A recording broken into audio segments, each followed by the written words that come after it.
Hi everybody, my name's Kaylee, and the journal article that I decided to review was called Development of an Equine Muscle Condition Score, and this was out of the Journal of Equine Veterinary Education.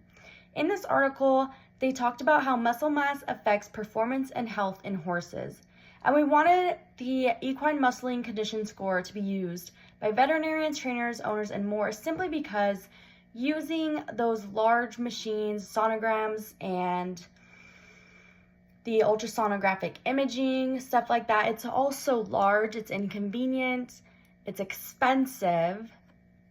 And we can just find a basis of feeling onto an animal as we do with most livestock species like cattle, swine, and goats, then we can have a little bit better understanding of the equine muscling system without having to do so many tests and spend so much money and have so much inconvenience if we can just use our eyes and our hands. Sometimes that's just what works best.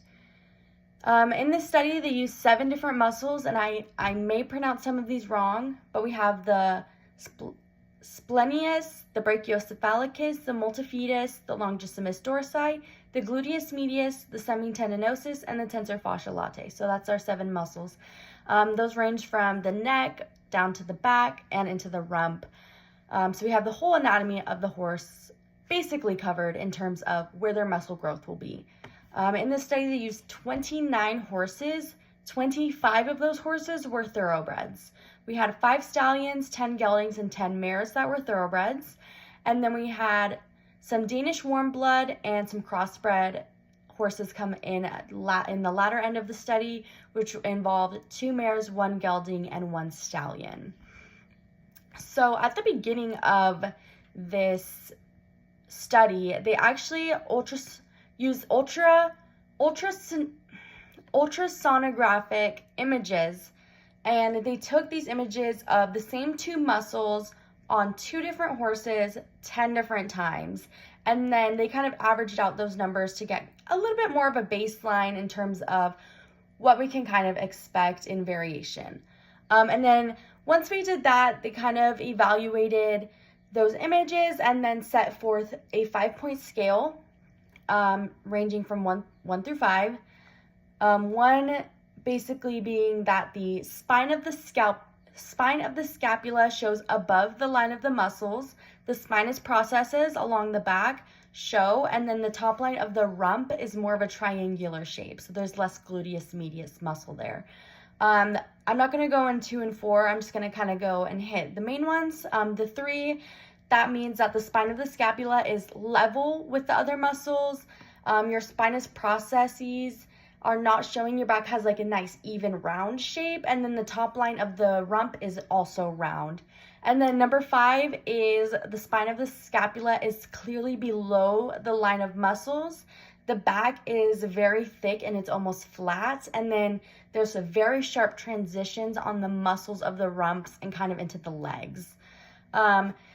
They decided to have a veterinarian come in and blindly use the scoring test sheet that they had come up with. This veterinarian got 10 minutes prior to study the sheet before going in and scoring all 29 animals. They didn't touch too much on her results off of that. However, they did find that the brachiocephalicus muscle had the least correlation with all of the other muscles. And I thought that was kind of interesting because that is typically found in the neck area. And so I was wondering if maybe that's why it didn't have as much of a correlation, simply because it's not typically a muscle that you would use for meat, although we don't use horses for meat. But I did think that was an interesting way to go about that. And then they did end up finding that the differentiation from the ultrasonographic images was less than 5%, and that muscles are larger in trained horses, which we can kind of infer since we know that muscle mass affects performance and horse health.